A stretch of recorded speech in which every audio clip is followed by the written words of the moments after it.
What is the rapture? One view of the rapture has been popularized in the Left Behind series of books and movies. The rapture is depicted as the moment when Jesus silently raptures his people to be with him, leaving the rest of the world to cope with their sudden absence. Obviously, the effect on those left behind is dramatic and makes for a great movie. Cars start veering wildly on the freeway because they suddenly lack drivers. Airplanes plummet from the sky because they suddenly lack pilots. And select branches of Chick-fil-A are left slightly understaffed. The rapture is one of those terms that doesn't actually appear in the Bible, but it has become a shorthand way of describing a concept that definitely does appear in the Bible. The word rapture means exaltation or happiness. It describes being transported, at least emotionally, to a place of total delight. And for more than 18 centuries, the rapture was understood to be the moment of Jesus Christ's second coming, the time when Jesus returns, calls his people to be with him forever, and judges the living and the dead. However, in the last century and a half, a new understanding of the rapture emerged. This new interpretation was popularized by a man named John Nelson Darby, whose teachings have become known as dispensationalism. You can see Darby's influence in the Left Behind series. In contrast to the previous 18 centuries of teaching, Darby taught that Jesus would effectively return in two stages. First, he would come secretly to rapture the church. Millions of believers would suddenly disappear. And then, at some point in the future after that, Jesus Christ would return again in visible glory to judge the living and the dead. The big question is, what does Scripture say about this?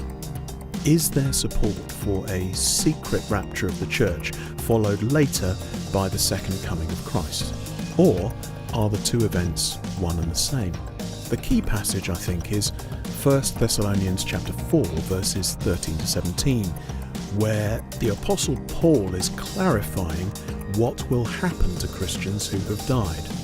Specifically, what will happen to them at the time of the second coming. And what will happen to those who are still alive at the time of the second coming? Well, Paul says this: "We do not want you to be uninformed, brothers, about those who are asleep, that you may not grieve as others do, who have no hope." Those who are asleep, a beautiful way of describing those in Christ who have died. Paul continues, "For since we believe that Jesus died and rose again, even so, through Jesus, God will bring with him those who have fallen asleep. For this we declare to you by a word from the Lord, that we who are alive, who are left until the coming of the Lord, will not precede those who have fallen asleep. For the Lord himself will descend from heaven with a cry of command, with the voice of an archangel, and with the sound of the trumpet of God. And the dead in Christ will rise first. Then we who are alive, who are left, will be caught up together with them in the clouds to meet the Lord in the air, and so we will always be with the Lord."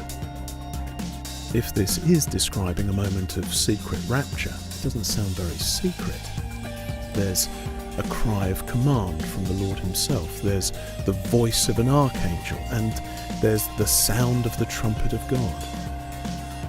And here's something else to consider. This moment Paul describes when the Lord himself will descend and gather his people to himself. Is that really something that happens some years before the final judgment? Well, read on in 1 Thessalonians. Paul talks about the day of the Lord, the day of judgment, and he tells Christians that they shouldn't be surprised when that day comes, which strongly suggests that Christians will still be on the earth at that moment, rather than having been previously removed from it. So the most likely interpretation of the rapture is the one the church held for 18 and a half centuries.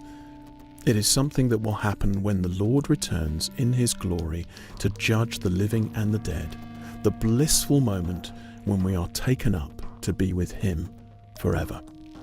But whichever view we take, as Christians, our hope is the same. We look forward eagerly to Christ's triumphant return, when he will make all things new. I'm Barry Cooper, and this has been Simply